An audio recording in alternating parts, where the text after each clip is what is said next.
अस्सलाम वालेकुम viewers, welcome to today lecture. उम्मीद है कि आप सब खैरियत से होंगे। जैसा कि आप सब जानते हैं कि हम हेडलाइन के टॉपिक को डिस्कस कर रहे हैं, जो सब एडिटिंग एंड पेज डिज़ाइनिंग का एक टॉपिक है। हमने फर्स्ट वीडियो में डिस्कस किया हेडलाइन की डेफिनेशंस को। 3 डिफरेंट डेफिनेशंस को हमने एग्जांपल्स के साथ डिस्कस किया। नेक्स्ट हमने डिस्कस किया पर्पस ऑफ हेडलाइंस। आज हम डिस्कस करेंगे ऑब्जेक्टिव्स ऑफ हेडलाइन। अगर हम इनका कंपैरिजन करें तो पर्पस और ऑब्जेक्टिव ऑलमोस्ट एक दूसरे से मिलते जुलते हैं। अगर आप चाहते हैं कि आपको हर लेक्चर की अपडेट मिले तो नीचे दिए गए बेल आइकॉन पे लाजमी क्लिक करें। टाइम ज़ाया किए बगैर आज का लेक्चर स्टार्ट करते हैं। तो सबसे पहले हमने आज डिस्कस करना है ऑब्जेक्टिव्स ऑफ हेडलाइंस। यहाँ पे 4 ऑब्जेक्टिव्स ऑफ हेडलाइन जो हैं वो डिस्कस किए गए हैं। सबसे फर्स्ट पे है help readers scan the content. इसको एक एग्जांपल से समझना स्टार्ट करते हैं। जब हम किसी आर्टिकल की तलाश में होते हैं कि कोई भी आर्टिकल हम सर्च कर रहे होते हैं अपने टॉपिक से रिलेटेड, तो हम जब गूगल स्कॉलर से हम सर्च करते हैं आर्टिकल को तो बहुत सारे हज़ारों आर्टिकल्स आ जाते हैं। तो हम एक एक आर्टिकल को नहीं ओपन करते, हम उनका टाइटल देखते हैं। ठीक है, हम उन सारे आर्टिकल से स्कैन करते हैं अपने टाइटल को, अपनी हेडलाइन को। अगर वो हेडलाइन हमारे इंटरेस्ट के मुताबिक है, हमारी नीड के मुताबिक है, ठीक है, अगर वो हेडलाइन हमारे इंटरेस्ट से अलाइन कर रही है, हमारे कंटेंट से अलाइन कर रही है, तो हम उस आर्टिकल को ओपन करेंगे। अदरवाइज हम स्क्रॉल करके नेक्स्ट आर्टिकल पे चले जाएंगे। तो इसलिए उन्होंने कहा कि इसके क्या ऑब्जेक्टिव हैं। हेडलाइन हमेशा जो है वो रीडर्स की हेल्प करती है कि वो उसके कंटेंट को स्कैन कर सके, वो स्कैन कर सके कि उसका जो कंटेंट है, जो कंटेंट वो जिस चीज़ को ढूंढ रहा है, क्या वो उसके इंटरेस्ट या उसकी नीड के मुताबिक है या नहीं है। तो इससे क्या होगा, स्कैनिंग करने से रीडर जो है ये डिटरमाइन कर लेगा कि जो कंटेंट उसने कवर करना है, जो टॉपिक उसने कवर करना है, जिस टॉपिक के लिए वो देख रहा है, वो उसे मिल गया कि नहीं मिला। ठीक है, वो इससे क्या होता है, टाइम बच जाता है। हेडलाइन से आपका टाइम बचता है। ठीक है, आप प्रॉपरली अफेक्टिवली जो है वो रीडिंग मटेरियल ढूंढ लेते हैं। तो इसलिए इसने कहा कि जो हेडलाइन है वो हमेशा रीडर की हेल्प करता है स्कैन करने में, कंटेंट को स्कैन करने में। नेक्स्ट आ जाता है encourage them to stick around.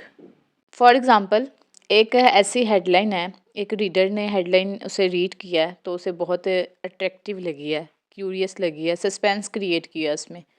तो वो क्या करेगा, वो वहीं पे स्टे कर जाएगा, उसी वेबसाइट पे स्टे करेगा, उसके बारे में मज़ीद ढूंढने की कोशिश करेगा, रीड मोर पे क्लिक करेगा, उस स्टोरी को पूरा पढ़ने की कोशिश करेगा।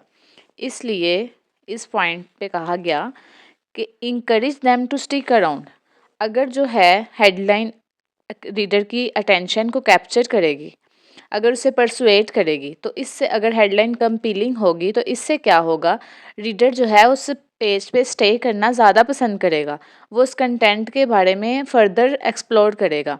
तो इस तरह जो अट्रैक्टिव हेडलाइंस होती हैं, ये एक ग्लिम्स प्रोवाइड करती हैं कि एक रीडर के लिए कि वो सस्पेंस क्रिएट होता है उसमें, कि वो क्यूरियस होता है इसके बारे में कि इसके अंदर क्या चीज़ होगी। अगर हेडलाइन पे ये इतनी हेडलाइन इतनी मज़े की है तो इसकी स्टोरी कैसी होगी। तो इस तरह जो है वो इंटरेस्ट क्रिएट होता है एक रीडर में कि ये इसके अंदर का सारा मटेरियल, पूरी स्टोरी को पढ़े।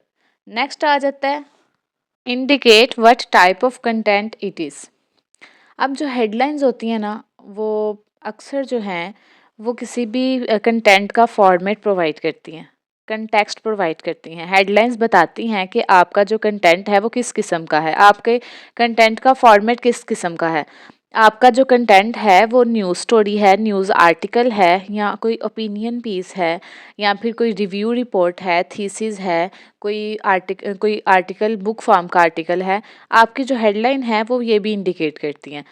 तो ठीक है, उसने कहा indicate what type of content it is. जब आप हेडलाइन देखेंगे तो आपको हेडलाइन देख के अंदाज़ा हो जाता है किसी चीज़ से कि ये रिव्यू रिपोर्ट है, ये न्यूज़ स्टोरी है, ये कोई वैसे ही कोई किसी ने ओपिनियन लिखा हुआ है, अपना ओपिनियन शेयर किया हुआ है।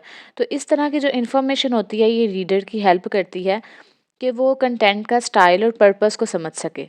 तो इस तरह जो हेडलाइन होती है वो रीडर को अलाउ करती है कि वो अपनी प्रेफरेंस के मुताबिक अपना मटेरियल चूज़ कर सके। वो हेडलाइन देख के अपनी प्रेफरेंस के मुताबिक जो जिस किस्म का फॉर्मेट उसे चाहिए, जिस किस्म का कंटेक्स्ट उसे चाहिए, उस किस्म का वो जो है चूज़ कर लेता है। तो हेडलाइन इस तरह से रीडर की हेल्प करती है।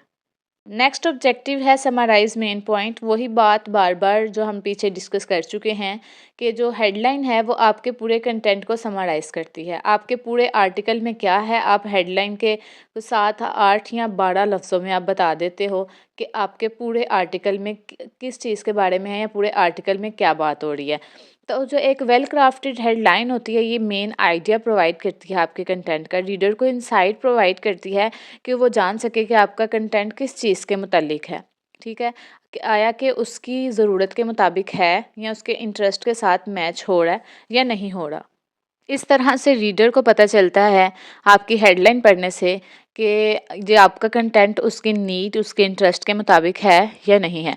अगर उसके इंटरेस्ट के मुताबिक होता है तो वो रीड मोड पे क्लिक करता है, अदरवाइज़ नहीं करता। इसलिए हेडलाइन को हमेशा से बहुत इम्पोर्टेंट पार्ट समझा जाता है। हम नेक्स्ट हेडलाइन की टाइप्स डिस्कस करेंगे तो उसमें मैं आप लोगों को समझाऊंगी इन्वर्टेड पैरामीटर में किस तरह से हेडलाइन को इम्पोर्टेंट दी जाती है, क्योंकि हेडलाइन हमेशा आपके रीडर का फर्स्ट इंप्रेशन होता है।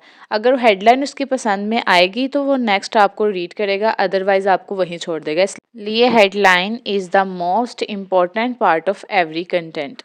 सो ये था आज का हमारा टॉपिक। होप सो कि आपको लेक्चर पसंद आया होगा। अगर आपका किसी भी किस्म का क्वेश्चन है तो आप कमेंट सेक्शन में पूछ सकते हैं। अगर आपको नोट्स समझ में नहीं आ रहे तो आप फिर भी हमसे कांटेक्ट कर सकते हैं। अगर किसी भी किस्म की रिकमेंडेशन आप हमसे शेयर करना चाहते हैं तो वो भी आप कमेंट सेक्शन में हमसे लाज़मी कीजिए। Thank you so much. अल्लाह हाफ़िज़।